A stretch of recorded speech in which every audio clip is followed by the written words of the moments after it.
Hi guys, அனைவருக்கும் வணக்கம். இன்னைக்கு தமிழகத்தில் விவசாய கடன் தள்ளுபடி, நகை கடன் தள்ளுபடி, இப்படி பல தள்ளுபடிகள் போட்டி போட்டு கொடுக்குறாங்க. யாருக்கு என்ன தள்ளுபடி கிடைக்க போகுது, யாரெல்லாம் அந்த தள்ளுபடி வாங்க தகுதியுடைய நண்பர்கள், தகுதி யாருக்கு கிடைக்கும், இந்த தள்ளுபடியை நீங்கள் பெறணும் அப்படின்னா சில விதிமுறைகளை பின்பற்றணும்.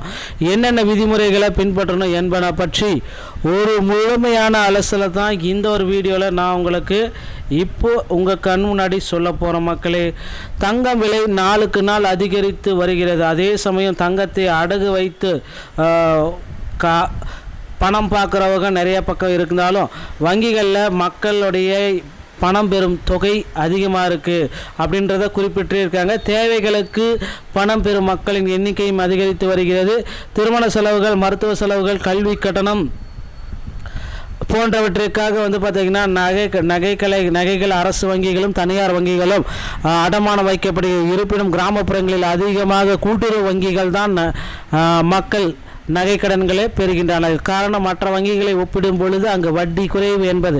கடந்த முறை தேர்தல் முடிந்த பிறகு குறிப்பிட்ட அளவிலான கூட்டுறவு வங்கிகளில் வைத்த தங்க நகை கடன்கள் முழுவதும் தள்ளுபடி செய்யப்பட்டது ஒரு ஆச்சரியத்துக்குரியதுங்க. ஸோ இதனால் பார்த்திங்கன்னா இனி வரும் காலங்களில் தள்ளுபடி கண்டிப்பாக நடக்க போகுது. எந்த கட்சி ஆட்சிக்கு வந்தாலும் சரி, இந்த கட்சி தான் ஆட்சிக்கு வரணுன்றதெல்லாம் கிடையாது. எந்த கட்சி ஆட்சிக்கு வந்தாலும் சரி, கண்டிப்பாக நகை கடன் தள்ளுபடி 5 சவரனுக்குள்ளாக வச்சிருக்க நகை கடன்கள் அனைத்தும் தள்ளுபடியை பெறத்துக்கு நீங்கள் தயாராகி கொள்ளலாம் மக்களே. ஸோ உங்களுக்கு உண்டான தள்ளுபடியை தமிழக அரசு தேர்தல் வாக்குறுதியின் வாயிலாக உங்களுக்கு அறிவிக்க போகிறாங்க. ஸோ அந்த தேர்தல் வாக்குறுதி எப்போ வெளியிட்றாங்க அப்படின்னு பார்த்தீங்கன்னா ஒரு சில தினங்களில் மிகப்பெரிய ஒரு அப்டேட். கூட்டுறவு வங்கிகளில் நீங்கள் நகை கடன் வச்சுருந்தீங்க அப்படின்னா நிச்சயமாக 5 சவரன் வரைக்கும் தள்ளுபடி பண்ண போகிறாங்க. அதே போல் நேஷனலைஸ்டு 8 மத்திய அந்த அரசால் அங்கீகரிக்கப்பட்ட 8 வங்கிகளில் வச்சுருந்தாலும் தள்ளுபடியை கொடுக்க போகிறதா சில தகவல்கள் வந்திருக்கு. மக்களே, தயாராகி கொள்ளுங்கள். இப்போ இருந்தே உங்களுடைய இகேஒய்சி பேங்க்களுடைய இஷ்யூஸ் ஏதாவது இருந்துச்சுன்னா அதை இப்போ இருந்தே கிளியர் பண்ணிக்கோங்க. அக்கௌண்ட் ஓப்பன் பண்ணணும் அப்படின்னு நினச்சிங்கன்னா அந்த மார்ச் மாதம் 10ஆம் தேதிக்குள்ளார அக்கௌண்ட்டை ஓப்பன் பண்ணி வச்சுக்கோங்க. ஸோ இந்த கூட்டுறவு வங்கியில் போயிட்டு அக்கௌண்ட் ஓப்பன் பண்ணி கடன் வாங்கணும் அப்படின்னு நீங்கள் நினச்சிங்க, இப்போ கடன் வாங்கினா கூட உங்களுக்கு தள்ளுபடி கிடைக்கும்.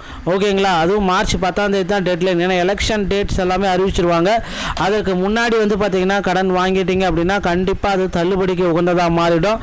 அதற்கு பின்னாடி எலெக்ஷன் டேட்டுக்கு பின்னாடி வாங்கிட்டீங்க அப்படின்னா அது தள்ளுபடி பண்ண மாட்டோம், டேட்ஸ் மாறி போச்சு அப்படின்னு சொல்லிட்டு உங்களுக்கு தள்ளுபடியை நிராகரிக்கப்படுறதுக்கு வாய்ப்புகள் இருக்குது. அதனால் இப்போ இந்த டைமில் 3லேருந்து 5 சவரன் வரைக்கும் நகை கடன் வாங்கினீங்க அப்படின்னா முழுவதும் தள்ளுபடி கொடுக்க போகிறாங்க. ஸோ கூட்டுறவு வங்கிகளில் முக்கியமான பயனாளிகளாக இருந்து விவசாயிகள் இருந்து வருகின்றன. பயிர்க்கடன், பாசன வசதி, விதை, உரம் வாங்குவது, விவசாயிகள் கருவி வாங்குவது என்ற போன்ற பல தேவைகளுக்காக கூட்டுறவு கடன்களை விவசாயிகள் பெற்று வருகின்றனர். பயிர் சேதமடைந்த பகுதிகளுக்கு தனியாக சிறப்பு தள்ளுபடி ஒன்று கொடுக்க போகிறதாகவும் சொல்லியிருக்காங்க. விவசாயிகள் கோரிக்கை வைக்கிறது. சில அமைப்புகள் இந்த கோரிக்கைகளை வலியுறுத்தி ஏற்கனவே அரசிடம் மனுக்களையும் அறிவிச்சிருக்காங்க.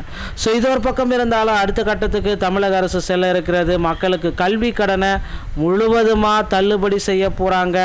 ஸோ கூட்டுறவு வங்கிகளும் சரி, 8 வங்கிகளில் பெற்றிருக்க அந்த கல்வி கடன்கள் அனைத்தும் முழுவதுமே தள்ளுபடி செய்ய போகிறாங்க. தள்ளுபடிக்கு உண்டான ஒரு அரசாணை விரைவில் வர இருக்கு மக்களே. ஸோ கூட்டுறவு வங்கிகள் மூலமாக பெற்றிருந்தாலும் சரி, நேஷனலைஸ் பேங்க்கில் மூலமாக பெற்றிருந்தாலும் சரி, உங்களுக்கு கல்வி கடன்கள் அனைத்தும் தள்ளுபடி செய்ய போகிறாங்க. இதற்கான ஒரு அரசாணை மிக விரைவில் வர இருக்கு. பொறுத்தது நாம் பார்க்கலாம். நகை கடன்களை இப்போ உங்கள் அருகாமையில் இருக்கிற கூட்டுறவு வங்கிகளில் வச்சு கடனை பெற்று வைத்துக் கொள்ளுங்கள். இந்த ஒரு வீடியோ உங்களுக்கு பிடிச்சிருந்தா நீங்கள் நம்முடைய சேனலோட இணைந்திருங்க. மீண்டும் போல நான் உங்களை சந்திக்கிறேன். நன்றி, வணக்கம், தேங்க்யூ.